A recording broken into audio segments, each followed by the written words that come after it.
नमस्कार, मैं रीमा प्रसाद। इस वक्त आप बारूद देख रहे हैं और आज बारूद में हम बात करेंगे लाउड स्पीकर पर सीएम योगी के सुपरहिट फॉर्मूले की। सैकड़ों मंदिर मस्जिद से लाउड स्पीकर उतर चुके हैं तो हजारों लाउड स्पीकर की आवाज कम की जा चुकी है, लेकिन इस शोर पर यूपी में लगी जोरदार चोट पर सियासत भी घनघोर शुरू हो चुकी है। आज बारूद में बात होगी लाउड स्पीकर पर योगी के इसी फॉर्मूले की।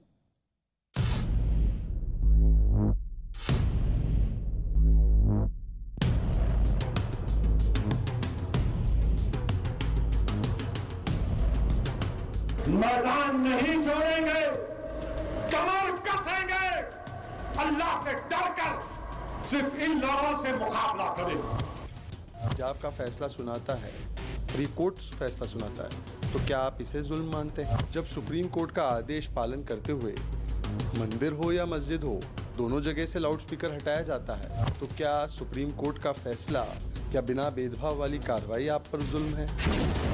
अचानक से इससे पहले हिजाब का इशू आ गया, अब लाउड स्पीकर का इशू आएगा, उसके बाद हलाल का। ये तो एक इशू, ये तो खाली लाउड स्पीकर की बात नहीं हो रही है।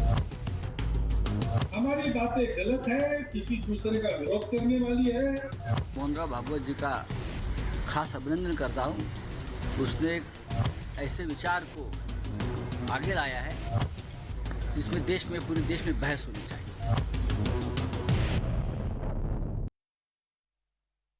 राजस्थान की राजधानी जयपुर की सड़कों पर कल जमकर मचा लाउड स्पीकर का शोर, लेकिन यूपी के सीएम योगी के सामने लाउड स्पीकर पड़ गया कमजोर। मतलब ये साफ है कि क्या लाउड स्पीकर पर योगी का फॉर्मूला हिट हो चुका है? ये सवाल बहुत अहम है, चौतरफा सवाल उठ रहे हैं, लेकिन सवालों के बीच की सच्चाई तस्वीरें बयां कर रही हैं। हम बता रहे हैं अपने दर्शकों को कि राजस्थान में कल क्या हुआ और सीएम योगी ने जिनके बारे में ये कहा जा रहा है कि बहुत ही इत्मीनान से उन्होंने ये कदम उठाया।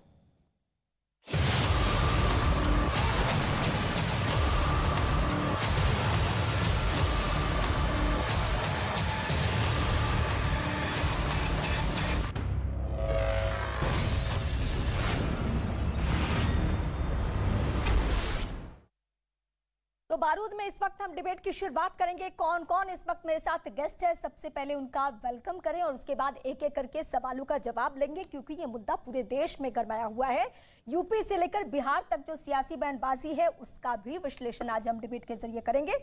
मेहमान कौन है ये सबसे पहले परिचय करवा दूं। प्रेम शुक्ला बीजेपी से प्रवक्ता है, आपका स्वागत है। शुएब जमई मुस्लिम स्कॉलर, आपका भी स्वागत है। शुभ्राष्टा जी पॉलिटिकल एनालिस्ट कुछ ही देर में मेरे साथ होंगे। अतिकुर रहमान मेरे साथ होंगे। इसके अलावा फकरुल चंद हसन इस वक्त मेरे साथ जुड़ चुके हैं। प्रेम शुक्ला जी, बहुत सारे सवाल भी उठ रहे हैं और इन सब के बीच ये भी कहा जा रहा है कि सीएम योगी ने अब एक राह तैयार की है, जिसके बाद अब दूसरे जो राज्य हैं वो भी इसको फॉलो करेंगे, लेकिन आपका सामना सवालों से हो रहा है।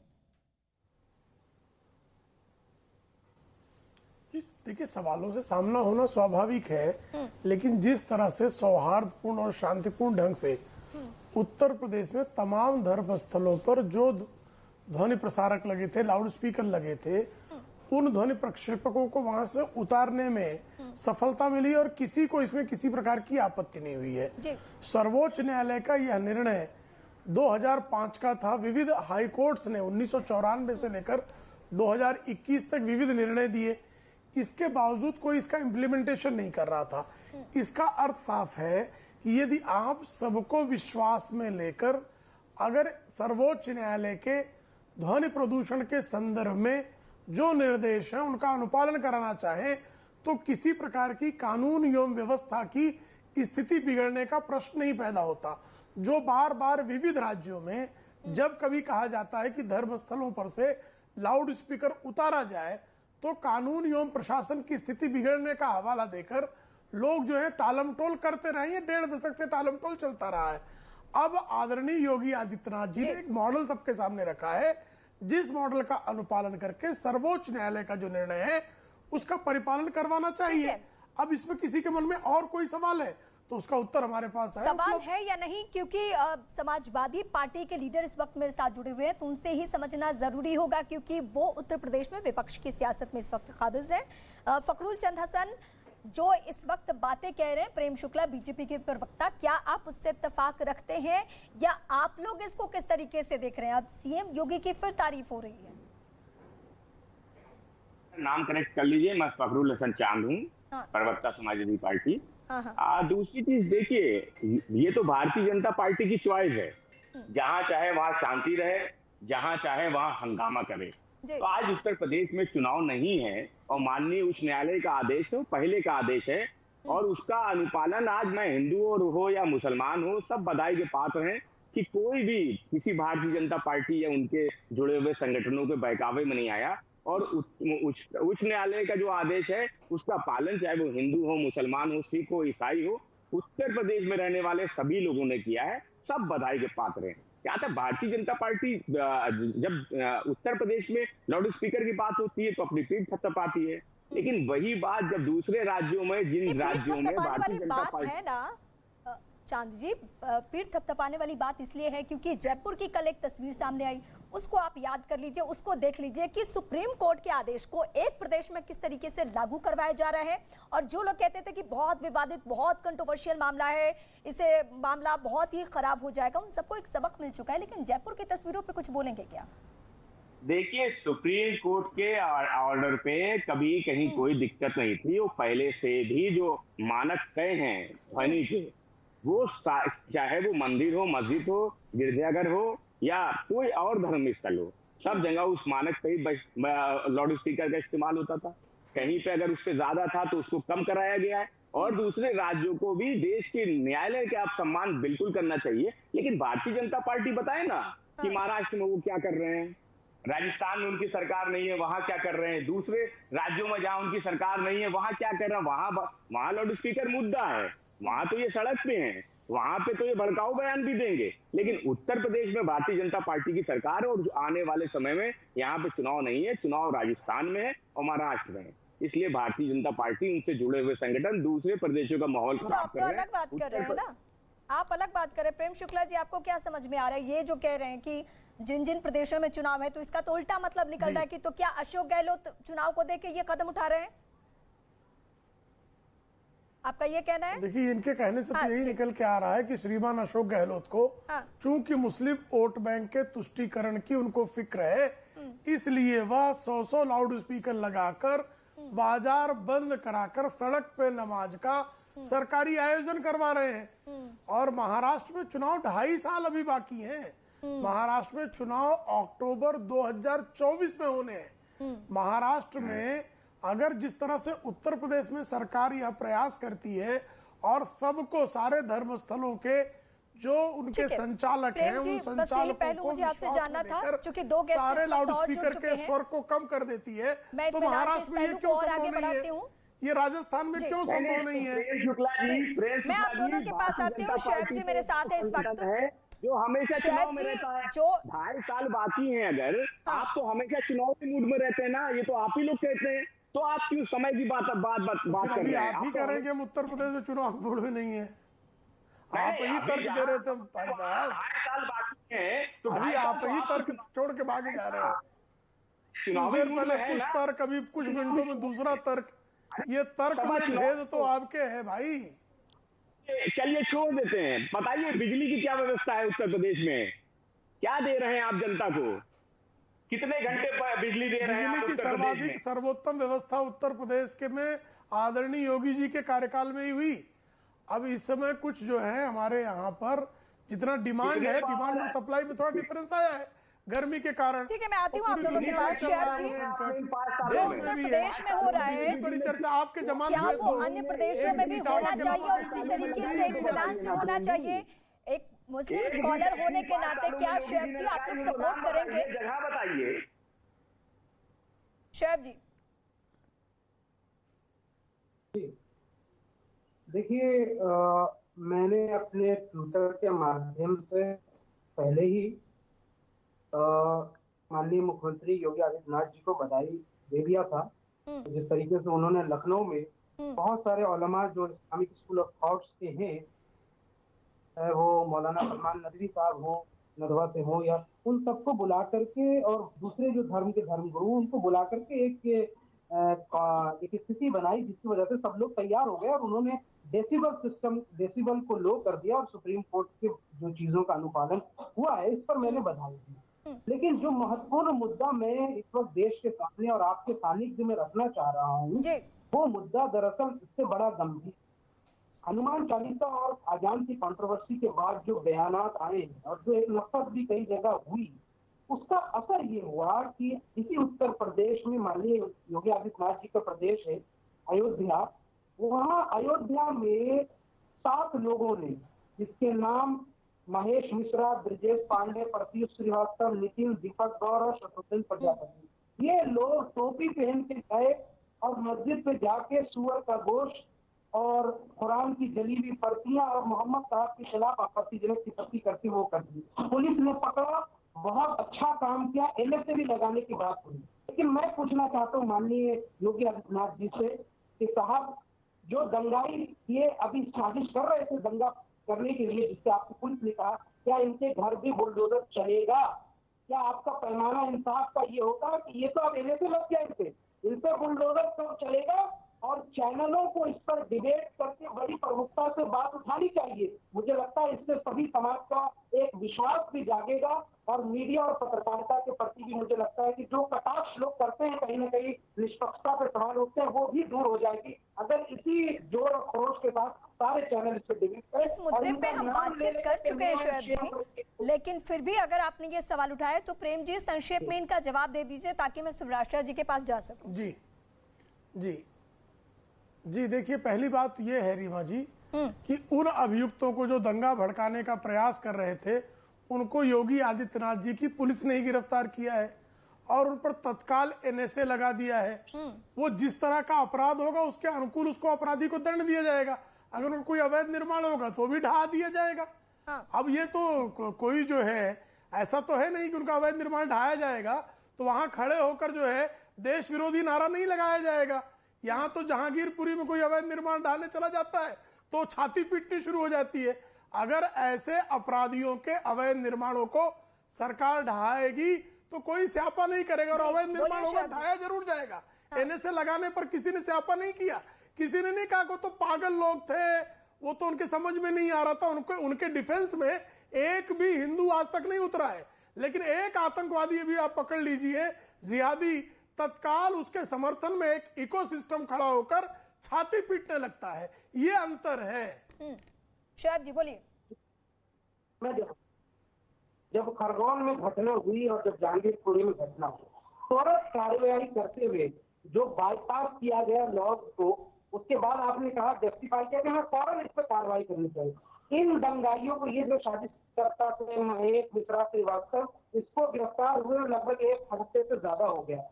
हफ्ता भर होने को है, क्या आज तक जो दूसरे दिन कार्रवाई मुसलमानों पर होती थी, इन पर क्यों नहीं हो रही? नंबर 1। और नंबर 2 ये है कि क्या यही द्वेषपूर्ण प्रचार है, ये द्वेषपूर्ण प्रचार और जहर फैलाना है। एक राष्ट्रीय चैनल पर जहर बोया जा रहा है, आपत्तिजनक बयानबाजी की जा रही है, आपत्तिजनक बयानबाजी की जा रही है। इस देश के निर्दोष मुसलमानों को भड़काने का प्रयास जारी है, यह अत्यंत निंदनीय और दंडनीय है। किसी भी अपराधी की जाति गोत्र नहीं देखा जाता, करते हैं, फिर मैं आपके पास आती अपराधी का धर्म नहीं देखा जाता। इसी मुद्दे पे बात करेंगे। शिवरास्ता जी इस वक्त मेरे साथ जुड़ी हुई है। शिवरास्ता जी, पूरे डिबेट में अभी तक का जो 11 मिनट का डिबेट रहा है उसमें आपने ये नोटिस कर लिया, मैं 2 नाम लेती हूँ इस वक्त, शोएब जमई को इस वक्त आप सुन रही थी, और इसके अलावा जो समाजवादी पार्टी से नेता है फखरुल चांद हसन, उनकी भी बातें आपने सुनी। सबने इत्मीनान से इस बात को स्वीकारा कि ये जो लाउड स्पीकर का मसला है वो बहुत इत्मीनान से सीएम योगी आदित्यनाथ ने हटवा दिया और बहुत शांतिपूर्ण तरीके से हो गया। तो अब मेरा सवाल ये है, और मैं आपसे भी यही समझना चाहती हूँ कि अब से पहले जो लाउड स्पीकर के मामले पे, जो अजान के मामले में चीखा जा रहा था, जो शोर मचाया जा रहा था, वो सरासर सियासत थी। रीमा जी, वो सरासर सियासत थी, और अभी बैन के बाद जो एक सियासत आप देख रही हैं, अभी मेरे बोलने के पहले जो सियासत हो रही थी वो भी सियासत है। जब इस बात को लेकर के कोई कंट्रोवर्सी है ही नहीं कि पॉलिसी लेवल पर, एग्जीक्यूटिव लेवल पर एक काम किया गया, लेजिस्लेचर ने कुछ पॉलिसीज बनाई और एग्जीक्यूटिव ने उसको एग्जीक्यूट की, इसमें कंट्रोवर्सी हुई ही नहीं। जब इसमें कंट्रोवर्सी नहीं हुई तो कंट्रोवर्सी कैसे क्रिएट की जाए? कंट्रोवर्सी ऐसे क्रिएट की जाए कि आप मुद्दों को चेरी पिक कीजिए। अब जहां गलत हो, कुछ भी गलत अगर चीज हो रही है उसको चेरी पिक कीजिए। नाम देखिए, कौन मिश्रा, कौन श्रीवास्तव, कौन शुक्ला, जितने भी हिंदू अपर कास्ट हिंदू जो है उनको आप ले करके अब आप क्या कीजिएगा कि इसमें दलित वर्सेस नॉन दलित और हिंदुओं में भी upper caste Hindus versus Muslims, इस तरीके की गंदी सियासत की जाएगी, जिसका प्रयास अभी किया भी गया। इसमें दो टूक बात यह है, लॉ एंड ऑर्डर का उल्लंघन कोई भी व्यक्ति कर रहा हो, वो फलाना दुबे भी थे जिन्होंने किया था, उनका क्या शुरू हुआ ये भी उत्तर प्रदेश की जनता ने देखा। मुझे लगता है योगी आदित्यनाथ जी की सरकार एक ऐसी सरकार है, और ये मैं बहुत तटस्थ होकर के कह रही हूँ, उत्तर प्रदेश में मेरी शादी हुई है तो एक तरीके से मैं ससुराल मानती हूँ उस प्रदेश को। मैं उसके बाद मैं ये चीज कह रही हूँ, जिस तरीके से योगी आदित्यनाथ जी ने सबकी, जितने भी गुंडई प्रवृत्ति के लोग थे, सबकी खटिया खड़ी की है, बिना ये देखे हुए कि उसका धर्म क्या है, उसका मजहब क्या है, उसकी जाति क्या है। ये एक बहुत ही बड़ा प्रशंसनीय कदम है। इसमें बाकी कोई भी 13-5 कर ले उसमें फर्क पड़ने वाला है। चांद जी, आप जवाब देना चाहते हैं? आप जवाब दे लीजिए, फिर दर्शकों को कुछ बड़ी बातें दिखाते हैं। देखिए, हमारी बहन बोल रही थी कि उत्तर प्रदेश में बिना भेदभाव के गुंडों पे, माफियाओं पे कार्रवाई हुई। तो मेरी बहन को शायद जौनपुर के गुंडे माफिया का नाम नहीं मालूम है, और ये भी नहीं मालूम है कि वो कौन है। मेरी बहन को बनारस के गुंडे माफिया का, सर आप बहन के बारे में आप बहन के बारे में बोल रहे हैं ना, तो ये बहन अपना दर्द आपको बयान कर रही है। मैं समाजवादी पार्टी के प्रवक्ताओं के ऑफिशियल ट्विटर हैंडल से इतनी गंदी भद्दी गालियां मुझे दी गई, आपके पुरुष और महिला प्रवक्ताओं ने गाली। मैडम रिकॉर्ड है ऐसा ना, सुन तो लीजिए, आपकी बात मैंने सुन ली ना। तो मैंने अपने नहीं बोला था मैंने, अभी तो मैंने आपके ऊपर, अभी आपने बहन करके बात की, तो एक बहन अपना दर्द बता रही है। अब आप सुनना नहीं चाहेंगे तो बहन हमारी बात तो सुनिए। अच्छा बहन, अपनी बात कंप्लीट कीजिए, फिर सुनेंगे जी। आपके यहाँ समाजवादी पार्टी की प्रवक्ता है श्रीमती जूही सिंह जी, जो बहुत प्रिय है मेरी, उनको मैंने बकायदा कंप्लेन की, ट्विटर में इनबॉक्स में मैसेजेस है, मैं स्क्रीनशॉट्स भेज सकती हूँ आपको। तो ये मत कहिए कि फलाना जगह के गुंडों का क्या हाल है। मैं आधिकारिक तौर पे कह रही हूँ कि समाजवादी पार्टी के आधिकारिक प्रवक्ता, आधिकारिक कार्यकर्ताओं ने जो गुंडागर्दी फैलाई, उसके खिलाफ तो योगी जी ने जो कदम उठाया सो उठाया ही। उसके अलावा सार्वभौमिक तरीके से, बिल्कुल सेक्युलर तरीके से, जिस तरीके से प्रदेश में लॉ एंड ऑर्डर व्यवस्था कायम की गई है, वो काबिले तारीफ है। उसके बियॉन्ड आपको जो राजनीति करना आप कीजिए, उसमें मैं कुछ नहीं कर सकती। मैं आम जनता हूं, राजनीति की बातें खूब हो रही है, लेकिन मतलब नहीं, ये जो अजान, ये जो लाउड स्पीकर के मुद्दे पे कहां किस प्रदेश में किस स्तर पे राजनीति हो रही है, वो जरा दर्शकों को हम बताने जा रहे हैं इस वक्त। तो सबसे पहले हम आपको बताते हैं कि राजस्थान में क्या सियासत है और वहां की तस्वीरें क्या है। ये जो इर्द गिर्द प्रदेश आपको दिख रहे हैं, ये सीएम नीतीश कुमार भी इस पे स्टेटमेंट दे चुके हैं। अशोक गहलोत का क्या स्टैंड है, क्लियर है। महाराष्ट्र में उद्धव ठाकरे ने क्या कहा है, ये भी क्लियर है। तो लाउड स्पीकर को शांत किया है सीएम योगी आदित्यनाथ ने, लेकिन जब सीएम नीतीश कुमार से पूछा जाता है, बिहार के सीएम से, तो वो कहते हैं कि ये फालतू का मुद्दा है। गिरिराज सिंह कुछ और ही स्टैंड लेते हैं। अब इस बीच हमें फिर से समझना है शोएब जी, मैं आप ही से, कि ये जो सियासत हो रही है उसको आप लोग एक्सेप्ट क्यों नहीं करते हैं। आपसे जब मैं इससे पहले डिबेट में बात करती थी। बहुत बहुत धन्यवाद। आपकी डिबेट में अगर बोलने का मौका नहीं मिलेगा, मैं इस डिबेट में नहीं बैठता हूँ। आप इतना तेवर क्यों दिखा रहे हैं? जवाब दूं क्या? अच्छा चलिए, मेरे भाई नहीं, इस तेवर के साथ मैं किसी से बात ही नहीं करती हूँ। अगर मेरे साथ 6 गेस्ट हैं और मैं 6 गेस्ट के पास जाऊंगी, ये बहुत निहायती बदतमीजी है। अगर इस वक्त आप मुझे सुन रहे हो तो इस तरीके से डिबेट नहीं किया जाता है। अतिकुर रहमान मेरे साथ जुड़ भी चुके हैं। अतिकुर जी, आपका स्वागत भी, और स्वागत के साथ साथ मुझे आपसे ये पूरी संजीदगी के साथ आप बताइए कि क्या अजान के मुद्दे पे, क्या लाउड स्पीकर के मुद्दे पे सुप्रीम कोर्ट के गाइडलाइंस के बावजूद क्या सियासत नहीं की गई? जी बिल्कुल, आप सही कह रही हैं, सियासत की गई। और मैं बताना चाहूंगा कि सियासत किसने की। जी, जब सुप्रीम कोर्ट का कम से कम 2016 का आदेश आया था नॉइस पोल्यूशन को लेकर, उसी वक्त में महाराष्ट्र सरकार ने एक्शन लेके सारे लाउड स्पीकर्स उतार लिए थे। अब उत्तर प्रदेश अगर इतने सालों के बाद में कार्रवाई कर रहा है, तो मैं समझता हूं उस सरकार के ऊपर, योगी जी की सरकार के ऊपर कंटेम्प्ट ऑफ कोर्ट लगना चाहिए।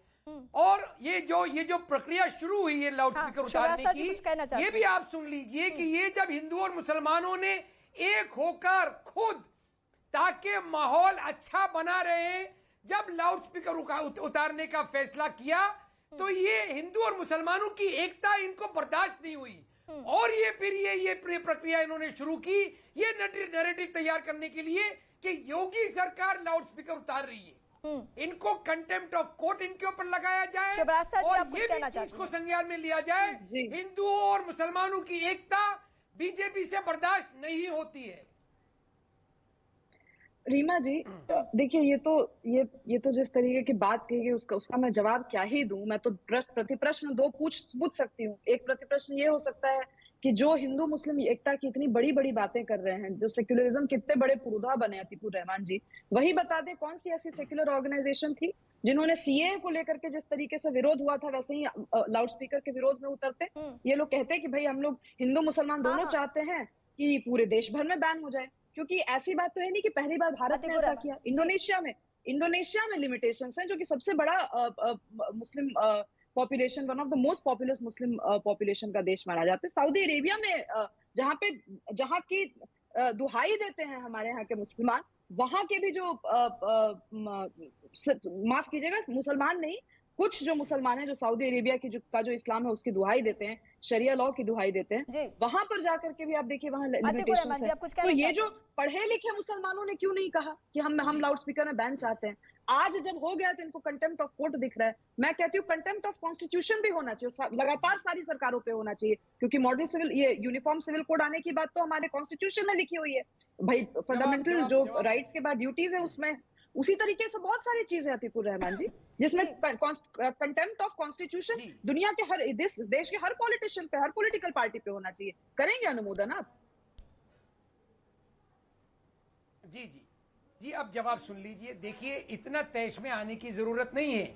मैं आपका ध्यान दिलाना चाह रहा हूँ हिंदू मुस्लिम एकता की तरफ। उस एकता को आप एंडोर्स क्यों नहीं कर रही हैं? अरे छुटपुट एलिमेंट आपकी तरफ भी है, हमारी तरफ भी, हर समाज में होते हैं। इन छुटपुट एलिमेंट्स को आप सुनना नहीं चाह रही है। सॉरी बिल्कुल सुनना चाह रही हूँ। आप पर्सनल अटैक कीजिएगा तो मैं नहीं सुनूंगी ना। अब आप पर्सनल अटैक कीजिएगा तो नहीं सुनूंगी। मैंने पर्सनल अटैक नहीं किया। आपने कहा मैंने अनुमोदन नहीं किया, बताइए। आपने कहा मैंने अनुमोदन नहीं किया। आप डिबेट में पहले आए होते तो सुना होता आपने। बिल्कुल इस पूरे पॉलिसी की खुले मन से मैं अनुमोदन ही कर रही हूँ। हिंदू मुसलमानों के बीच में कोई कंट्रोवर्सी नहीं हुई। ये पॉलिसी, इससे बड़ी घटना क्या हो सकती है? योगी जी को सलाम, उत्तर प्रदेश की जनता को सलाम। आगे बोलिए, तर्क पे बात कीजिए। कौन सी मुस्लिम ऑर्गेनाइजेशन ने कहा कि बैन होना चाहिए? सुप्रीम कोर्ट ने कह दिया हम बैन कर रहे हैं। इंटेलेक्चुअल मुस्लिम ऑर्गेनाइजेशन कौन थी? तो कोर्ट का मामला बनेगा सरकारों में, तुरंत बैन कीजिए, बताइए ना। ये प्रश्न पूछा है मैंने। देखिए महाराष्ट्र सरकार को आप जो कटघरे में खड़े करने की कोशिश कर रही है, मैं उसका जवाब दे रहा था। आपके पास भी मैं ये जवाब दे रहा था कि यहाँ पर बगैर किसी भेदभाव के नॉइस पोल्यूशन के खिलाफ महाराष्ट्र सरकार ने जब सुप्रीम कोर्ट का आदेश आया उस पर एक्शन लिया। लेकिन योगी सरकार ने पिछले 10 सालों में एक्शन क्यों नहीं लिया? क्यों आपको अभी होश आया? क्यों जब आप अपनी योगी थपथपाना होती है, आप जब चाहते हैं वहां पर पत्थर भेज देते हैं? हमने फूल भेजे, हमने तिरंगा यात्रा निकाली, उस तिरंगा यात्रा के ऊपर फूलों की बारिश हुई, वो आपसे बर्दाश्त नहीं हुआ। आपने देखा कि अरे हमने तो पत्थर भेजे थे, फूल कैसे बरसने लगे? आपके होश उड़ गए, रीमा जी खड़ी हो गई जवाब नहीं है इनके पास। कैसे हिंदू मुसलमान जवाब है इनके पास, न तो तार्किक जवाब है और ये रेटरिक में जा रहे हैं। तो फिर मैं भी कह सकती हूँ क्योंकि एक प्रोटेस्ट के नाम कुछ कहना चाहते हैं। सिर्फ इन मुद्दों पे आधारित है। हिंदू और मुसलमानों को बांटो और हिंदुत्व कंसोलिडेशन को आगे बढ़ाओ। रीमा जी मेरी आवाज आ रही है? शब जी आज आपकी आवाज में थोड़ी सी परेशानी है, अगर उसे आप ठीक कर पाए तो बेहतर होगा। अब आ रही है क्या आवाज? हाँ, आवाज आ रही है, आवाज मिल रही है हमें, लेकिन क्लियर नहीं है। बस इतनी सी रिक्वेस्ट है कि अगर आप कुछ हो पाए आप बोलिए। अभी आप बोलिए। एक सेकंड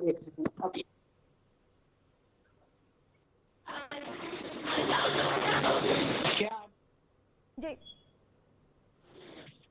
जी जी बहुत बहुत शुक्रिया। मैं थोड़ा अपने गांव में हूं तो यहाँ थोड़ा दिक्कत होती है, लेकिन मैं गुजारिश ये रहेगी कि मैं स्काइप से जुड़ा हूं तो जिनको भी सवाल पूछना होगा इंटरजेक्शन बाद में कर ले, मैं अपने 2 पॉइंट रख देता हूँ। ठीक है शोएब जी बोलिए, आप कुछ कहना चाहते थे इस वक्त। रीमा जी देखिए, महत्वपूर्ण बात यह है कि जो महाराष्ट्र राज ठाकरे के द्वारा ये एक राजनीति खेली गई हनुमान चालीसा और लाउड स्पीकर पे, दरअसल सबसे बड़ा मुद्दा वो ये था कि वहां पे शिवसेना को दिक्कत नहीं हुई, क्योंकि विपक्ष में जो है वो राज ठाकरे है, शिवसेना तो पक्ष में है, वो तो सत्ता में। तो बीजेपी को ऐसा लगने लगा कि जो विपक्ष का जो स्पेस है वो तो राज ठाकरे लेके जा रहे हैं, क्योंकि लाउड स्पीकर और हनुमान चालीसा एक बड़ा मुद्दा बन गया। तो बीजेपी बार बार कूद के कहने लगी कि हाँ भाई देखो मैं भी यहाँ से हनुमान चालीसा पढ़ूंगा, मैं राज ठाकरे के साथ हूँ। हालांकि राज ठाकरे और बीजेपी यहाँ से अलग अलग है, और जो महाराष्ट्र में अपोजिशन की जो स्थिति थी उसको कहीं ना कहीं ऑक्यूपाई करने का काम राज ठाकरे ने किया है। तो और प्रेम शुक्ला से यही जवाब हम लेंगे जो शोएब जी ने उठाया, लेकिन इस वक्त आप सभी दर्शकों के लिए बहुत बड़ी खुशखबरी है, वो हम आपको बता दें।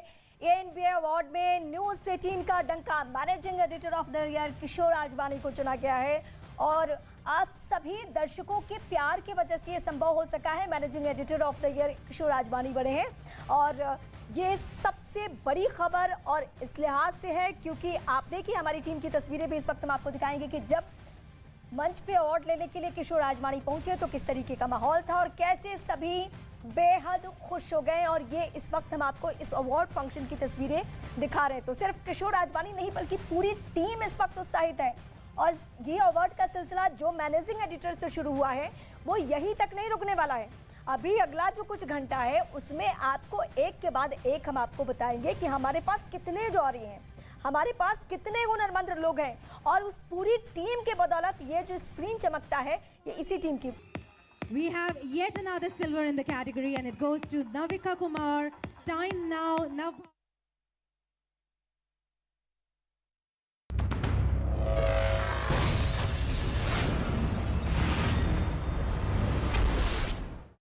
नहीं, खेरसोन पर कब्जा जमाने के बाद रूस यहां पर जनमत संग्रह कराने की तैयारी में है ताकि इस इलाके को भी यूक्रेन से पूरी तरह अलग कर दिया जाए। खेरसोन वो इलाका है जहां रूसी भाषा बोलने वालों की संख्या सबसे ज्यादा है, और इसी भरोसे रूस वहां जनमत संग्रह कराने के लिए अपने कदम बढ़ा चुका है। इस बीच यूक्रेन ने दावा किया कि उसने 2 महीने से जारी जंग में रूस के करीब 26,000 सैनिकों को मौत की नींद सुला दिया। यूक्रेन ने यह दावा रूस के कुछ सैनिकों से हुई बातचीत के आधार पर किया, जिन्हें यूक्रेन की फौज काफी पहले बंदी बना चुकी है। डेली मेल में छपी खबर के मुताबिक यूक्रेन के कुछ सैनिकों ने जब रूसी सैनिकों से बात की तो उन्होंने जंग में रूस की हालत खराब होने की बात कही। साथ ही इस बात को भी कबूल किया कि युद्ध में अभी तक रूस के 26,000 से ज्यादा सैनिकों की जान जा चुकी है, जिनमें सेना के कई बड़े अधिकारी भी शामिल हैं। रूस के सैनिकों से बातचीत के आधार पर यूक्रेन ने ये दावा भी किया कि अब युद्ध में पुतिन के सैनिकों का हौसला टूटने लगा है। यूक्रेन के खुफिया विभाग ने जो आंकड़े बताए वो अब तक का सबसे बड़ा है,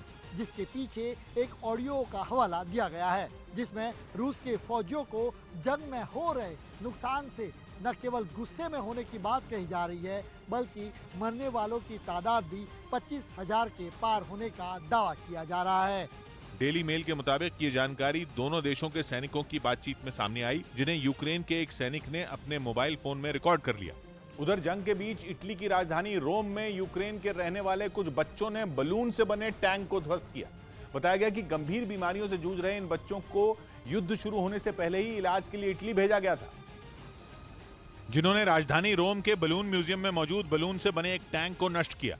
उन बच्चों ने बड़े ही उत्साह से एक एक कर सभी बलून फोड़े। बताया गया कि इस अनोखे टैंक को जंग की शुरुआत से पहले ही बनाया गया था, लेकिन यूक्रेन पर हमले के बाद रूस को संदेश देने के लिए ही इन बच्चों को खास तौर पर वहां ले जाया गया।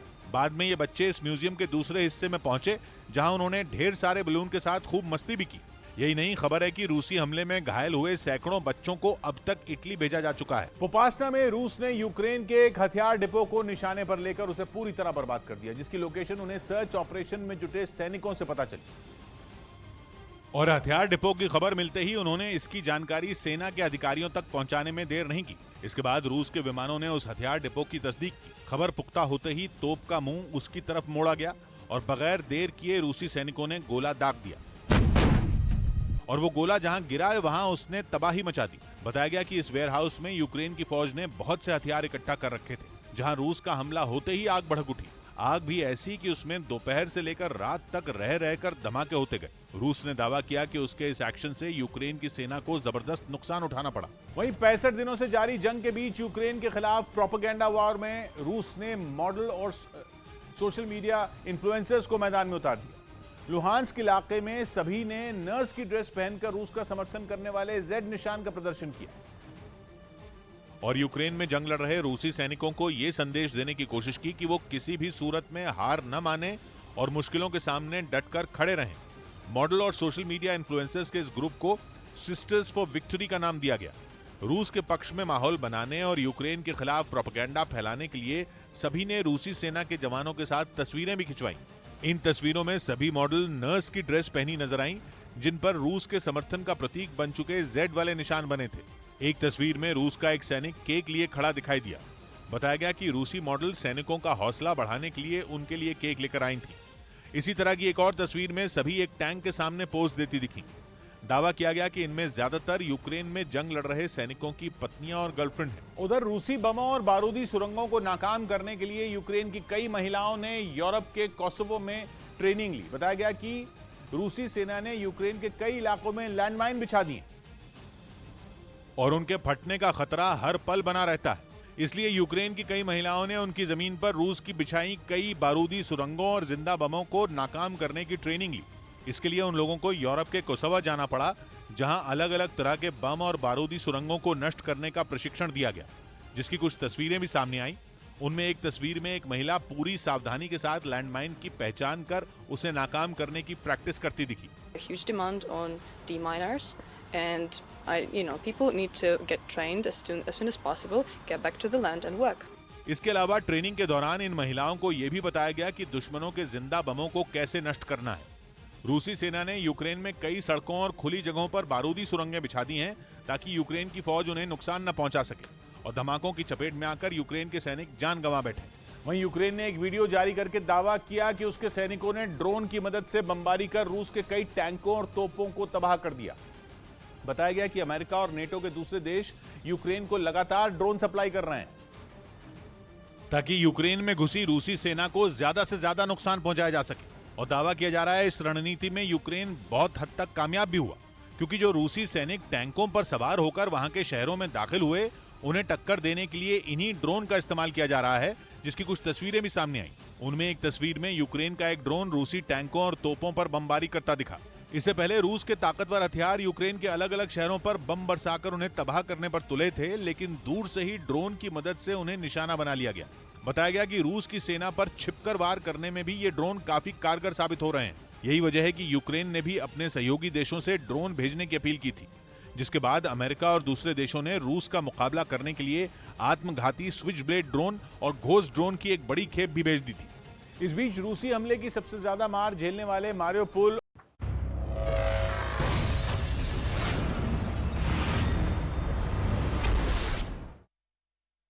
ब्रेक के बाद एक बार फिर से आप सभी का स्वागत है। ब्रेक से पहले जो बातें उठी थी वो बीजेपी के लिए, जो सवाल उठे थे वो बीजेपी के लिए, तो सीधे मैं प्रेम शुक्ला का रुख करती हूँ। प्रेम जी, शोएब जमई से लेकर अतीकुर रहमान, इन दोनों ने आपके लिए सवाल उठाए थे और ये कहा था कि योगी सरकार को ये फैसला पहले ले लेना चाहिए था। और ये उन दिनों की बात है जब इस मुद्दे पे जब हम बात भी करते थे तो खूब विवाद होता था, यानी अजान के मुद्दे पे या लाउड स्पीकर के मुद्दे पे। प्रेम जी, देखिए किस तरह से झूठ बोलते हैं कुछ लोग भाजपा द्रोह में, कैसे अंधे हो गए हैं, इसका ये सीधा सबूत है। ये कह रहे हैं कि महाराष्ट्र में लाउड स्पीकर 2016 में उतर गया, तो फिर विवाद किस बात का है? फिर जब राज ठाकरे कह रहे हैं कि लाउड स्पीकर उतारो और लाउड स्पीकर पहले से ही उतर गया है, तो विवाद होने की आवश्यकता ही नहीं थी। चूंकि महाराष्ट्र में सर्वोच्च न्यायालय के निर्णय के बाद, मुंबई हाईकोर्ट के निर्णय के बाद भी, आज भी, अभी इस वक्त भी अगर आप जाकर महाराष्ट्र मुंबई के ठाणे, पुणे, नासिक के किसी भी मस्जिद के बाहर खड़े हो जाइए, वहां 5 वक्त लाउड स्पीकर से अजान दी जा रही है। तो कैसे लोग जो है रमजान के महीने में भी झूठ बोलते हैं, ये आपके सामने स्पष्ट है। अच्छा, अब ऊपर से कह रहे हैं कि जहां पर ये सौहार्दपूर्ण ढंग से, शांतिपूर्ण ढंग से, जहां पर ये लाउड स्पीकर उतर गया है, उस पर तो अवमानना का मामला ले लो। प्रेम जी, एक अपडेट और जहां पर अभी भी अवमानना जारी है, उसको पुरस्कृत करो। अभी जो आप महाराष्ट्र की स्थिति बता रहे हैं वो शायद आप महाराष्ट्र में रह के बता रहे हैं ना? हाँ, मैं महाराष्ट्र मुंबई में बैठा हूँ। मेरे घर से सिर्फ 150 मीटर की दूरी पर हिंदू बहुल इलाके में एक मस्जिद है। कल अलविदा की नमाज थी, जोर से अजान दिया गया, सड़क जाम कर दी गई। हाईवे था, हाईवे जाम कर दिया गया। अतिक रहमान जी, तो अब आप हाईवे जाम कर रहे हैं, अजान दे रहे हैं लाउड स्पीकर से, और हनुमान चालीसा पढ़ना यहाँ जो है वो राजद्रोह हो गया है। यानी आपकी जो है सामाजिक सौहार्द की स्थिति ऐसी है कि आप अगर लाउड स्पीकर से अजान दे तो सामाजिक सौहार्द बेहतर होता है, और अगर कोई हनुमान चालीसा पढ़ दे तो राजद्रोह हो जाता है। यह तो स्थिति है। तो भाई आप बारंबार सर्वोच्च न्यायालय के, मुंबई हाईकोर्ट समेत 16 उच्च न्यायालयों के निर्णयों का दिन रात अवमानना करिए, और ये आपका शांतिपूर्ण सौहार्दपूर्ण स्थिति है। एक बार सुन लेते हैं अतिक रहमान जी। जी रीमा जी, जवाब देना चाहूंगा। हाँ बोलिए। रीमा जी देखिए, हम तो चाहे रमजान हो चाहे रमजान ना हो, झूठ बोलना हमारी फितरत में नहीं आता है। अलबत्ता सत्ता के लालच में कुछ लोग जरूर अंधे हुए फिर रहे हैं। यहाँ पर देखिए रीमा जी, बात इतनी साफ है कि आपके दर्शक तो अच्छी लाउड तरह से स्पीकर पे मामले को मुंबई में समझ चल रही कि नहीं चल रही, आपका सत्य सामने आ जाएगा। हाँ मैं बताऊं, लाउड स्पीकर पर अजान मुंबई में हो रही है कि नहीं हो रही है? का जवाब दे रहा हूँ। मुंबई में लाउड स्पीकर से अजान हो रही कि नहीं हो रही है? इस झूठ को आप बारंबार बोलकर आप ये सिद्ध कर रहे हैं कि रमजान के महीने में शैतान झूठ बोलने पर आमादा रहता है। जो इस्लामिक मान्यता है उसको प्रूव कर रहे हैं आप। जरा क्या छुपाना चाह रहे हैं? लाउड स्पीकर पर अजान है कि नहीं है मुंबई में?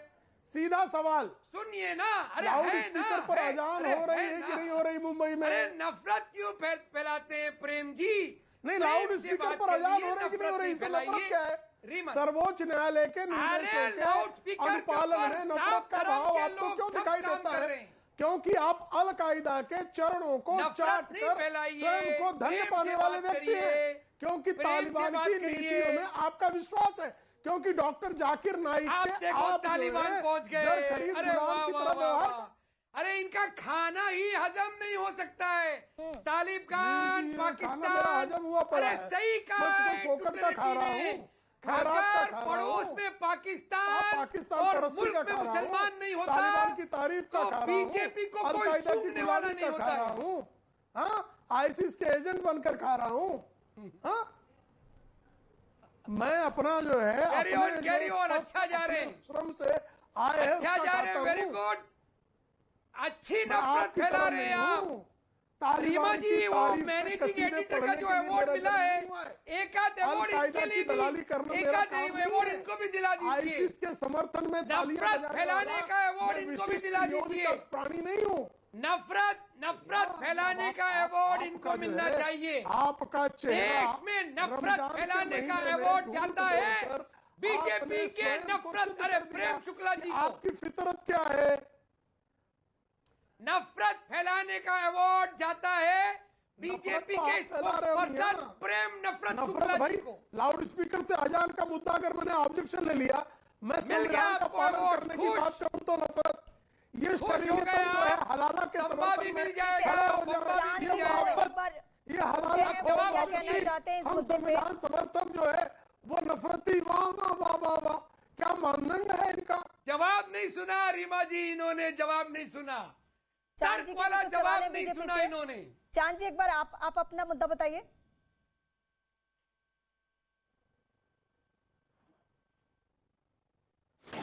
मैंने आपको शुरू में ही डिबेट में कहा कि उत्तर प्रदेश में चुनाव नहीं है और महाराष्ट्र में आने वाले समय में चुनाव है।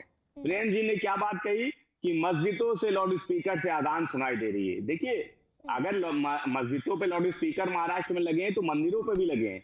आवाजें चाहे किसी का भी धर्म स्थल हो महाराष्ट्र में, सब जगह है। मैं सुप्रीम कोर्ट के आदेश की अवहेलना हो रही है, वो बिल्कुल स्पष्ट है महाराष्ट्र में।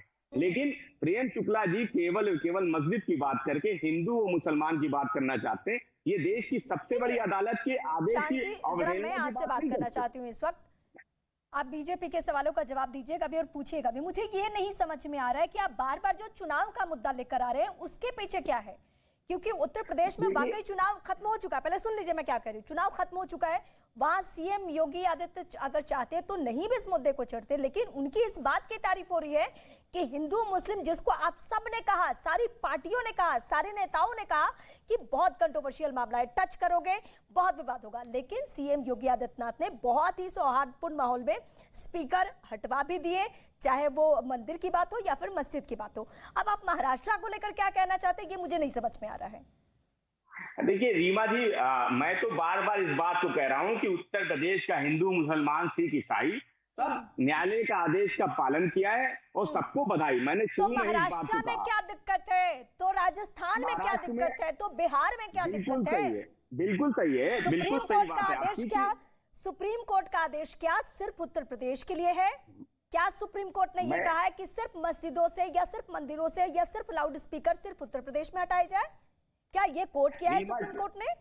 रीमा जी, मैं बार बार आपसे एक ही बात कह रहा हूं कि क्यों नहीं दूसरी सरकारें, उनको भी इस जो सुप्रीम कोर्ट का आदेश है उसका पालन करना चाहिए। और कहीं भी मैं समझता हूं, चाहे राजस्थान में रहने वाले लोग हों या महाराष्ट्र में रहने वाले आम लोग हों, चाहे वो हिंदू हो, मुसलमान हो, सिख हो, तो आप मानते हैं ना, कि राजस्थान की सरकार सियासत कर रही है? नहीं, तो सुप्रीम सरकारें कोर्ट के गाइडलाइंस के बावजूद लोग सड़कों पे बैठ रहे हैं, वहां पे लाउड स्पीकर लगाए जा रहे हैं। रीमा जी, आप बेहतर तरीके से ये बता पाएंगी? नहीं, रीमा जी पहले पूरी बात सुन लीजिए, पूरी बात सुन लीजिए। अगर राजस्थान की सरकार अकेले, राजस्थान में कांग्रेस की सरकार है, महाराष्ट्र में उनकी गठबंधन की सरकार है, अकेले ये गठबंधन कांग्रेस वाले ही राजनीति नहीं कर रहे हैं, भारतीय जनता पार्टी भी उस राजनीति में अपने हाथ को कांप रही है। मतलब कांग्रेस कर रही है ना राजनीति? कांग्रेस राजस्थान में, महाराष्ट्र में कर रही है ना राजनीति? नहीं, भारतीय जनता करना क्या है, इत्मीनान से उतार ही तो देना है। जो उत्तर प्रदेश में हुआ, आपको ये कहने में हिचक क्यों है कि जो उत्तर प्रदेश में हुआ अगर वो महाराष्ट्र और राजस्थान में नहीं हो रहा है तो इसका मतलब सियासत महाराष्ट्र और राजस्थान में है, ना कि उत्तर प्रदेश में? इतनी सिंपल सी बात है। उत्तर प्रदेश में ये मुद्दा नहीं है, उत्तर प्रदेश में बिजली मुद्दा है, उत्तर प्रदेश में बेरोजगारी मुद्दा है, महंगाई मुद्दा है, उन पे चर्चा कहाँ हो रही है? इमली की बात करना तो हम आप ही से सीखते हैं। नहीं रीमा जी, मामले में इमली की आप तुलना कर सकती हैं, लेकिन आप जो सुनना चाहती है जरूरी नहीं कि मैं अगर मैं डिबेट इस वक्त कर रही हूँ उत्तर प्रदेश पे तो आप मुझे बोलेंगे महंगाई पे बात कीजिए, आप कहेंगे पेट्रोल पे बात कीजिए, आप कहेंगे बिजली पे बात कीजिए। राजस्थान और महाराष्ट्र की बात क्यों हो रही है? मैं बुला लूंगी ना, क्यों मैं बात कर लेते हैं, उत्तर प्रदेश की बात कर लेते हैं। अगर आपकी डिबेट महाराष्ट्र और राजस्थान नहीं करना चाहती है से भटकाइए मत, कहिए कि जयपुर में सियासत है। श्रीवास्तव जी मैं रीमा जी, यही सवाल मैंने थोड़ा सा अलग तरीके से पूछा था, जिसका जवाब मुझे नहीं मिल पाया। इधर उधर की बातें मेरी बात पहले जब हमारी ये बहन बोल रही थी तो मेरी बात रह गई थी। इन्हीं ने समाजवादी पार्टी से और उनके कार्यकर्ताओं से बहुत आरोप लगाए थे, नहीं बहुत आरोप लगाए थे। मेरी बहन हमारे जवाब भी नहीं है संभव। मेरी बात सुन लीजिए, मेरी बात रीमा जी क्या है, मुझे समझ में नहीं। इनको लगातार अबाध तरीके से बोलने का मौका दिया गया, उसके बाद भी नहीं बोल पा रहे हैं, तो उसमें तो कोई कुछ नहीं कर सकता, कोई पैनलिस्ट। सिंपल सी बात है, अगर जिन लोगों ने, अभी अतिकुर रहमान जी ने भी यही कहा, सुप्रीम कोर्ट की अवमानना हुई उनके निर्देश की, अतः सबके ऊपर वो लगना चाहिए। मैं पूछ रही हूँ, आप लगवा लीजिए। बाकी जितने भी भारतीय जनता पार्टी से इनको दिक्कत है, बाकी जहाँ पे भारतीय जनता पार्टी की सरकारें नहीं है, वहां के लिए अतिकुर रहमान जी एक झंडा लेकर के निकले और कहें कि हाँ हम चाहते हैं कि सारी सरकारें निरस्त हों, क्योंकि उन्होंने सुप्रीम कोर्ट के आदेश की अवमानना की है।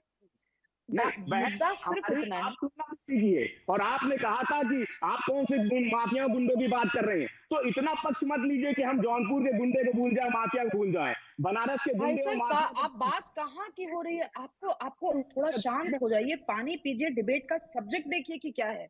डिबेट का सब्जेक्ट है कि लाउड स्पीकर को लेकर के जो राजनीति हो रही है, उस बात में जब बात निकली तो मैंने अपना पर्सनल अनुभव शेयर किया। इसमें इतनी तिलमिलाहट क्यों है आपको, मुझे समझ में नहीं आ रहा। क्या आपके पार्टी के प्रवक्ताओं ने मुझे गालियां नहीं दी? मैं करना चाहता हूँ, मैं भी अपना क्योंकि आपकी पार्टी के भद्द पिटोगे, कहेंगे तो मैं नाम ले लूंगी, कहेंगे तो मैं नाम ले लूंगी। स्क्रीनशॉट्स है मेरे पास, जबरदस्ती मत कीजिए यहाँ पर।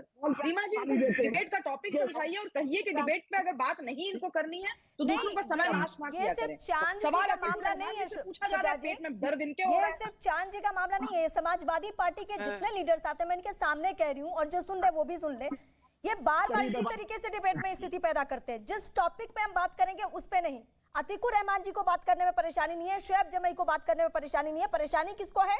चांद जी को परेशानी है स्पेशल अलग से। नहीं रीमा जी मैं आपके अगर मैं बात कर रही हूँ, मेरे मुंह में आप अपने शब्द नहीं डाल पाएंगे ना। नहीं बिल्कुल नहीं, लेकिन आपके बीच में मैं भी नहीं आने वाली हूँ। आप जो चाह रहे हैं कि आप मुद्दे से बता दें, ये नहीं संभव होने वाला। सर ये बिल्कुल एक पब्लिक कॉन्सेंसस बनाने के लिए कौन चला कि भाई हम सुप्रीम कोर्ट को इतनी तरजीह देते हैं उसकी कई एक बात कि हम जहाँ देश भर में स्पीकर चर्चा नहीं कर रहे हैं, तो आप क्यों चर्चा कर रही थी राजस्थान महाराष्ट्र पे? आप बात करती ना उत्तर प्रदेश से, हम बात करने को तैयार है ना उत्तर प्रदेश से। आप उत्तर प्रदेश में सरकार पे सवाल उठा।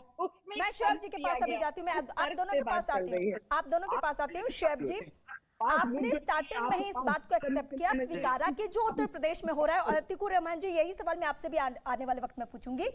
आप लोगों ने स्टार्टिंग में इस बात को स्वीकारा कि जो उत्तर प्रदेश में हो रहा है सौहार्दपूर्ण माहौल में, वो बहुत सही है, यह वक्त से पहले हो जाना चाहिए। तो क्या यही बात है? ठीक है, मान लेती हूँ कुछ देर के लिए कि वक्त लगा, लेकिन क्या यही महाराष्ट्र में या क्या यही राजस्थान में नहीं होना चाहिए? शुएब जी। रीमा जी, सबसे पहले मैं आपके न्यूज 18 की टीम और हमारे प्रिय पत्रकार किशोर अजवानी जी को बधाई देना चाहता हूं उनके अवार्ड मिलने पर। और देखिए, मैं अपनी बात को बड़ी तटस्थता के साथ रखता हूं कि जो उत्तर प्रदेश में हुआ, मैंने माननीय योगी आदित्यनाथ जी को, मुख्यमंत्री जी को बधाई दी और ट्विटर के माध्यम से भी दी। लेकिन मेरा जो सवाल था महत्वपूर्ण, वो शायद कहीं मिस कर गया इस पूरे डिबेट में। मेरा सवाल ये था कि महाराष्ट्र में जो राजनीति हो रही है, उस राजनीति का जो चक्रव्यूह है वो आप समझिए। वहां पे अपोजिशन में जो राज ठाकरे का जो स्पेस है वो बढ़ गया। शिवसेना को दिक्कत नहीं है, शिवसेना ने सुप्रीम कोर्ट का तो जो ऑर्डर था वो बैन का नहीं था, ब्लैंकेट बैन का नहीं था, किसी मंदिर पे भी नहीं, वो तो यहाँ से था कि डेसिबल को कम करना, आवाज कम हुए, जहां लाउड स्पीकर 4 थे वहां 3 कर दिए गए या 2 कर दिए गए। ऐसी सब जगह अजान तो होगी, मंदिर से आरती भी होगी, लेकिन आवाज थोड़ी कम हो जाएगी। और यही सुप्रीम कोर्ट का डायरेक्टिव था। लेकिन जो मेरा सवाल जो ये है, मेरा सवाल ये है, क्या राज ठाकरे ने जो वहां राजनीति का स्पेस जो ऑक्यूपाई कर लिया विपक्ष का, तो क्या बीजेपी उससे बौखला गई है? क्या बीजेपी बार बार क्यों कूद के आ रही है? शिवसेना को तो कोई दिक्कत नहीं है ना, वो तो सत्ता में है भाई। दिक्कत तो बीजेपी को। आप क्यों नहीं शुएब जी बोल रहे हैं? मैं तो चाहती हूँ कि संजीदगी से आप इस बात पे भी बात करें कि जो वहाँ की सरकार है उसका स्टैंड क्या हुआ। कि किसी ने कहा कि हम आपके घर पे हनुमान चालीसा पढ़ेंगे, वो सलाखों के पीछे अभी भी स्टिल। रीमा जी, मैं ये कह रहा हूँ कि अगर कल को मैं कहता हूँ कि मैं माननीय योगी आदित्यनाथ जी के घर के सामने जाके अजान पढ़ूंगा या कुरान पढ़ूंगा, तो मुझ पे सेडेशन लग जाएगा, क्योंकि वो सुरक्षा का मामला है, वो स्टेट के चीफ मिनिस्टर हैं, कोई ऐसी हाथ में कानून नहीं ले सकता उल्टे पुल्टे काम। क्या तो वही काम अगर शुएब जी इसी डिबेट में तय हो जाएगा। आप एक चीफ के सुरक्षा पे खतरा है। शुक्ला से आपका सवाल मैं इसी वक्त पूछ लेती हूँ। प्रेम शुक्ला, क्या बीजेपी, क्या सीएम योगी आदित्यनाथ अगर शुएब जमई जाके कहते हैं कि मैं इत्मीनान से सुकून से अजान पढ़ने वाला हूँ, तो क्या इन पे भी राजद्रोह होगा जो महाराष्ट्र में हुआ है? देखिए, किसी के अजान पढ़ने पर राजद्रोह नहीं लगता है। कोई लाउड स्पीकर लगाकर कोई वहां पर रखे तो कानून एवं व्यवस्था ध्वनि प्रदूषण के संदर्भ में कानून है, उसके तहत कार्रवाई होगी। और जहां तक हनुमान चालीसा कहाँ पढ़ रहे थे, मातोश्री के भीतर रहने वाले क्या इस्लाम धर्म को मानने वाले हैं? हनुमान चालीसा सुनने से उनकी भावनाएं आहत होने का प्रश्न ही नहीं पैदा होता। आदरणीय योगी आदित्यनाथ जी के सामने आप अगर अजान देंगे तो आप यह कहेंगे कि एक ही अल्लाह को ही ईश्वर मानो और किसी को आप मान नहीं सकते, तो उसमें तो उनकी भावनाएं आहत हो सकती हैं, क्योंकि आप भावनाएं आहत होने वाला बयान दे रहे हैं। लेकिन हनुमान चालीसा में तो किसी के धर्म को चुनौती नहीं दी जा रही है। हनुमान चालीसा के पढ़ने में किसी प्रकार से मातोश्री के निवासियों की धार्मिक भावनाएं आहत होने का प्रश्न ही नहीं पैदा होता, तो फिर राजद्रोह का मुकदमा कैसे बना? और अगर आप जो है वो राज ठाकरे कह क्या रहे हैं, राज ठाकरे कह रहे हैं कि आप ध्वनि प्रदूषण बंद कर दीजिए, आप डेसिबल लेवल जो है सुप्रीम कोर्ट के गाइडलाइन के अनुरूप कर दीजिए। जहां पर आपने 6 लाउड स्पीकर लगाए हैं, 5-5 किलोमीटर तक आवाजें जा रही हैं, वो उतार दीजिए। तो इसमें क्या गलत कह रहे हैं वो? अब उनके समर्थन में अगर कोई बात कह दे तो ये राजनीतिक स्पेस पर कौन लोग जिनको राजनीतिक स्पेस ढूंढने में नाक रगड़ रहे हैं दरवाजे दरवाजे पे, कोई उनको अपने राजनीतिक कुनबे में अंदर लेने के लिए तैयार नहीं है। ऐसे चिरकुट राजनेता जो हैं वो राजनीतिक विश्लेषण करने पर आमादा है। तो इस चिरकुटाई से राजनीति का विश्लेषण होने से रहा। शोएब जी। रीमा जी देखिए, देखिए रीमा जी, सबसे पहली बात तो जब तर्कों और तथ्यों से लोग खाली हो जाते हैं तो वो पर्सनल कटाक्ष पे आ जाते हैं। मैंने सीधा कहा कि ये धार्मिक मुद्दा नहीं है, कोई हनुमान चालीसा या नमाज का मुद्दा नहीं, ये एक सुरक्षा के लॉ एंड ऑर्डर का मामला है। मैंने तर्क और तथ्य ही दिए हैं। महाराष्ट्र में मस्जिदों पर लगे लाउड स्पीकर से साउंड नॉइज वायलेशन हो रहा है कि नहीं हो रहा है, पॉल्यूशन हो रहा है कि नहीं हो रहा है, इतना सा सवाल है। एक बार सुन लीजिए भाई, एक स्टेट के मुख्यमंत्री के सुरक्षा पे खतरा है, आप किसी के घर पे जाके हनुमान चालीसा क्यों पढ़ेंगे? आप लोगों से दिक्कत यही पे आती है कि जब उत्तर प्रदेश का मामला हो या बीजेपी शासित किसी भी राज्य का मामला हो तो वहाँ आपका स्टैंड अलग होगा, लेकिन जब मैं महाराष्ट्र पे सवाल पूछूंगी तो आप अलग तरीके से उसे डिफाइन करेंगे। रीमा जी, मुझे ये बताइए, आप इत्मीनान से बताइए कि क्या हनुमान चालीसा पढ़ने से किसी को इतनी परेशानी हो जाएगी कि उस पे राजद्रोह का मामला लगा के सलाखों के पीछे डाल दिया जाएगा? ये भारत में आपको संभव लग रहा है? क्या इस वक्त हम पाकिस्तान में खड़े हैं? क्या हम पाकिस्तान की बात कर रहे हैं? नहीं कर रहे हैं ना? रीमा जी, मैं देश के हिंदू भाइयों से पूछना चाहता हूँ, पुलिस बैरिकेडिंग के साथ ही पढ़वा लेते हैं, इतनी क्या परेशानी हो गई? मातोश्री के सामने तो इतने लोग जाते हैं। रीमा जी, मैं देश के हिंदू भाइयों से पूछ रहा हूँ, हनुमान चालीसा तो हमारे आस्था का मुद्दा है, क्या वो राजनीतिक विरोधक का कभी माध्यम था?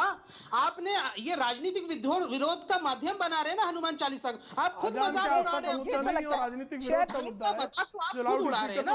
अरे मातोश्री के सामने क्यों पढ़ेंगे आप अपने घर पे अजान का मजाक आप उड़ा रहे हैं, लाउड स्पीकर पे चीख कर आप अजान दे ये जो बातें हो रही है कि नहीं, ये तो सियासत का मुद्दा नहीं है। मुझे तो लगता है कि जब से सियासत का अस्तित्व है तब से धर्म का है, और दोनों समानांतर चलते रहे, इसमें नई बात तो कोई है नहीं, नई बात कोई नहीं है। आपके ओवैसी साहब जो कि मुस्लिमों के रहनुमा खुद को कहते हैं, नुमाइंदा कहते हैं, वो भी जब मंच पे खड़े होते हैं तो नमाज की बात करेंगे, मुस्लिमों की बात करेंगे, जब इधर से कोई खड़ा होता है वो भी धर्म का सहारा लेता है। तो दोनों ही तरफ से मामला चल रहा है, इसमें नई बात तो कोई है नहीं। श्रीवास्तव जी। रीमा जी, इसमें मैं अब अगर कुछ कहूंगी तो बहुत हड़कंप मचेगा। ये मामला सिर्फ वही था कि 1975 में इमरजेंसी के बाद जिस तरीके से शब्द सेक्युलर जबरदस्ती ठूस दिया गया कॉन्स्टिट्यूशन के प्रियम्बल में, समस्या वहीं से है। हमारे बाबा साहेब अम्बेडकर को भी सेक्युलर शब्द कॉन्स्टिट्यूशन में न आए, इस पर बकायदा उनका बयान है। ये जो घालमेल हुआ है राजनीति को धर्म से बिल्कुल अलग करके देखना, जो एक वेस्टफेलियन फिलॉसफी की जो बात है, वो जब से शुरू हुई तब से ये जो पूरा कॉकटेल बनता है राजनीति का और धर्म का, वो शुरू हुआ। ये कॉकटेल बनता ही नहीं, आज इतना जहर उगला ही नहीं जाता। बैठ करके यहाँ पर लोग हनुमान चालीसा की व्याख्या कर रहे हैं कि क्यों किया जाना चाहिए, कैसे किया जाना चाहिए, हिंदुओं की भावनाएं आहत होनी चाहिए। भाई, हनुमान चालीसा का प्रयोग तो जिन जिन्नात और तमाम तरीके के नेगेटिव एनर्जीज को दूर करने के लिए भी किया जाता है। अगर ये कह दिया जाए कि अब ये राजनीतिक विरोध का मामला क्यों ना बने, हो सकता है कुछ लोगों को लगा हो कि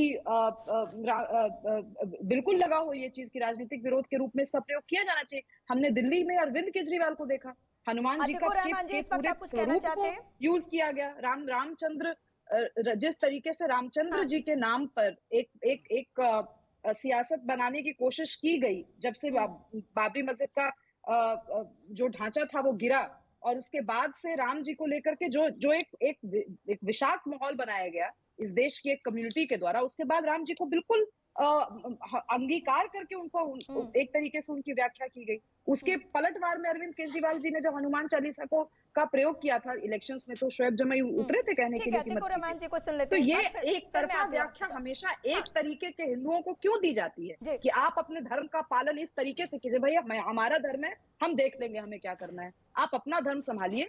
आपके धर्म में अगर लाउड स्पीकर का प्रयोग हमारे यहाँ आदिकाल से चला आता तो बताइए, और लाउड स्पीकर का प्रयोग आज भी कौन सी कम्युनिटी सबसे ज्यादा करती है? बात कीजिए। क्यों चिखम पूरी कर रहे हैं?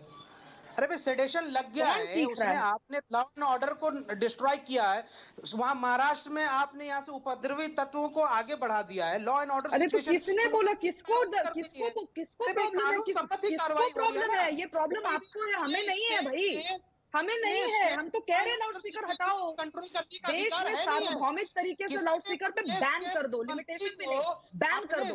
मेरा धर्म ऑर्डर को सुरक्षित है, कंट्रोल करने का अधिकार है ना सुब्रास्त्रा बिना जी, ये लाउडस्पीकर के बताइए सुरक्षित है, है आप या अपनी नहीं? बात कीजिए। अगर आप वहाँ पे अराजकता फैलाएंगे, आप मेरा यहाँ धर्म से बिना स्टेट में लाउडस्पीकर के अराजकता सुरक्षित फैलाएंगे है, तो आप अपनी डंडा बात तो कीजिए। चलेगा ही, कानून का हिंदू डंडा धर्म चलेगा। लाउडस्पीकर के बिना सुरक्षित है। अब आप अपनी बात कीजिए, आप इस्लामिक स्कॉलर है, अपनी बात बताइए। हमारा हम तो धर्म पूरी तरह से लाउड हम स्पीकर थोड़ी के ना बिना जाके आजान सुरक्षित पे है। यहाँ पे वहाँ पे राजनीतिक विरोध कर रहे हैं। हमने कौन सा अब आजान कौन दे चिल्ला करके रहा कहीं है? राजनीतिक विरोध अब किया है? कौन तो चिल्ला हम रहा है? डंडा तो नहीं चलेगा। अब कौन चिल्ला रहा है? अब किसकी हवाइयां उड़ रही? राजनीतिक विरोध कर रहे हैं तो डंडा तो आप पे चलेगा ना। तो किसी भी राज्य में भैया मैं अराजकता सवाल ही फैलाने पूछता की हूँ, आप छूट पूछो। आपको नहीं मैं मिलेगी। कह रही हूँ मेरा धर्म बिना लाउड स्पीकर के सुरक्षित है। आप लोग बहुत बड़े स्कॉलर बनते हैं, बताइए अपने धर्म के बारे में। और आप यहाँ से नहीं, सवाल ये है राज्य कह की बात दीजिए नहीं कि हमारा धर्म भी सुरक्षित है, हमें भी लाउड स्पीकर की जरूरत चाहे नहीं है। बीजेपी कहिए, स्टेट में कानून तो समान होगा ना। कहिए ना। नॉन बहुत सुप्रीम कोर्ट के आदेश का निंदा लेकर के चल रहे थे, कर दीजिए अनुमोदन, कह दीजिए कि हमारे यहाँ भारत में इस्लाम धर्म बिना लाउड स्पीकर के सुरक्षित है, कह दीजिए। कह के तो देखिए एक बार।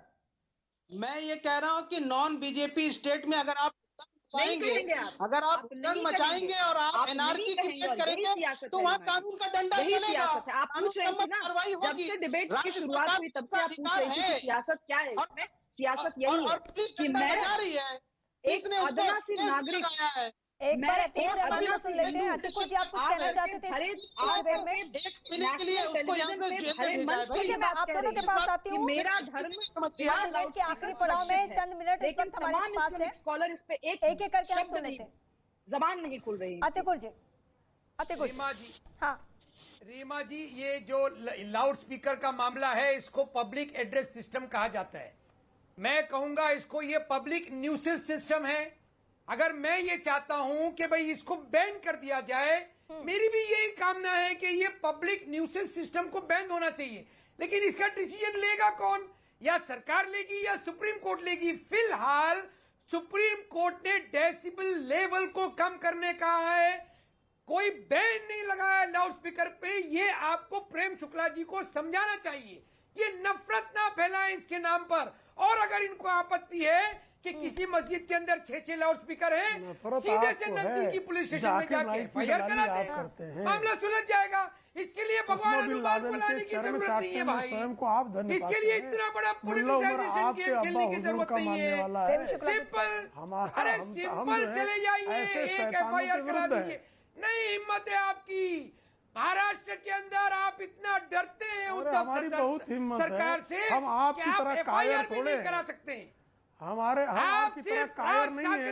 अभी मैं कह दूं कि जो है जरा आपकी हिम्मत हो, जरा मीनारा मस्जिद के अजान के जो लाउड स्पीकर से अजान है, मीनारा मस्जिद के लाउड स्पीकर के खिलाफ शिकायत कर दो। आप अगर सच्चे मुसलमान हो, आप अगर नकली मुसलमान नहीं हो, अगर आप दोगले नहीं हो, तो मीनारा मस्जिद हरी मस्जिद पे आज भी लाउड स्पीकर लगा हुआ है, जरा हटवा दो। लेकिन आप दोगले हो, आपकी हिम्मत नहीं है, आप सिर्फ यहाँ बकवास करोगे, झूठ बोलोगे, क्योंकि इब्लीस की औलादें सच नहीं बोल सकती है। यजीदियत आपके रक्त में घुली हुई है, इसलिए यजीद के लोग, इब्लीस के लोग वो सच बातें नहीं कर सकते हैं। वो इस्लाम के नाम पर लोगों को भड़काएंगे, नफरत का जहर घोलेंगे, यहाँ पर पाकिस्तान परस्ती करेंगे, तालिबान की स्तुति गाएंगे, अलकायदा के चारण बन जाएंगे। ये सब आपकी स्थिति है कि आप अलकायदा के समर्थन में आपको स्तुति गाना, यही आपका एकमात्र काम रह गया है। और ऐसे इब्लीस की औलादों को यह आदेश भली भांति पहचानने लगा है, इसलिए ऐसे शैतानों को संवैधानिक ढंग से सबक सिखाना यह इस देश का निश्चय है। इसके कारण निश्चित तौर पर आप सब परेशान हैं। नफरत की राजनीति बंद, वो दिख रही है नफरत आपकी शक्ल में, जिस तरह की शक्ल बनाकर आप बातें करते हैं, वो नफरती यजीदी इब्लीसी शक्ल आपकी जो है वो सबको दिखाई मीठा दे रही मीठा है, मालपुआ, सब समझ रबड़ी, रहे जलेबी, हैं कि अफलातून, जाकिर नाइक के आ जाइए लोग हमारे पास। निर्दोषों के रक्तपात को ही चुटकी बजा अपना के धर्म मीठा मानने की मीठा, गलती ठंडा किए ठंडा, पड़े हैं। ये शरबत जो भी डॉक्टर मिलेगा, जाकिर खजूर नाइक का के चेले स्पेशल, हैं, नफरत ये यही शुक्ला सब की करेंगे, नफरत खत्म। नफरत फैलाएंगे, मस्जिदों पर जो है बड़े बड़े बोर्ड लगाकर उसमें ये दिन तय रात हो चुका है चिल्लाएंगे कि अगर और सभी कहेंगे यहाँ पे आकर एक सुर में इस बात को स्वीकार कर रहे हैं कि जो सीएम योगी आदित्यनाथ ने कदम उठाया है वो बेहतर है, तो जो राजस्थान में जो बिहार के सीएम नीतीश कुमार ने कहा वो और जो महाराष्ट्र में हो रहा है वो सरासर सियासत है, इसके अलावा कुछ भी नहीं। फिलहाल वक्त देने के लिए आप तमाम दर्शकों का बहुत शुक्रिया।